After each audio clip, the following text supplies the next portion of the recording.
also been wearing, during training, my Epson SF 810 watch.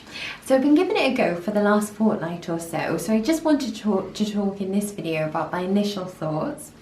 I'm really pleased with the battery life. I found that the battery lasts for me about a week with continuous use. I'm still really interested all the time to find out what my heart rate is doing, so I use that application an awful lot. So with that in mind, I'm quite pleased with how long the battery lasts.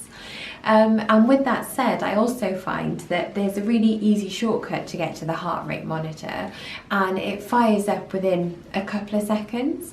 So really quick and really responsive, which is spot on when you want to kind of have a look at how your heart rate is doing when you're doing maximal activity. And I also want to know what my heart rate is doing during recovery as well, because that's a measure of how my fitness levels are going.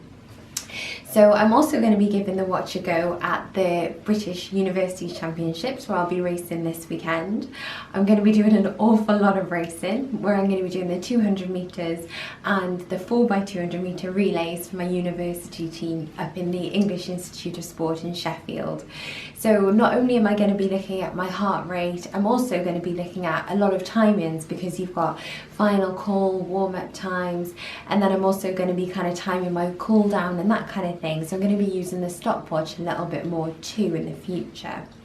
But the sessions that I've kind of worn the watch for have been really high intensity block starts. So usually I kind of want to be wearing bare minimum amount of clothing and accessories, and I don't find that the watch jiggles at all. It kind of stays exactly where it needs to be, which for me is spot on, because if it moved it would be really distracting. I've also done more strenuous sessions, so we've got one called down the clock.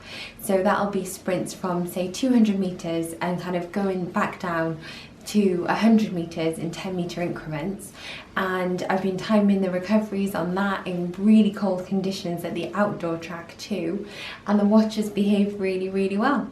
So I look forward to telling you about how it's been at British University Championships, and if you want to have a look at pictures of the watch, you can check out my Instagram, you can check out my Twitter this weekend to get a live feed of how I'm getting on through the heats, and I look forward to talking to you next time.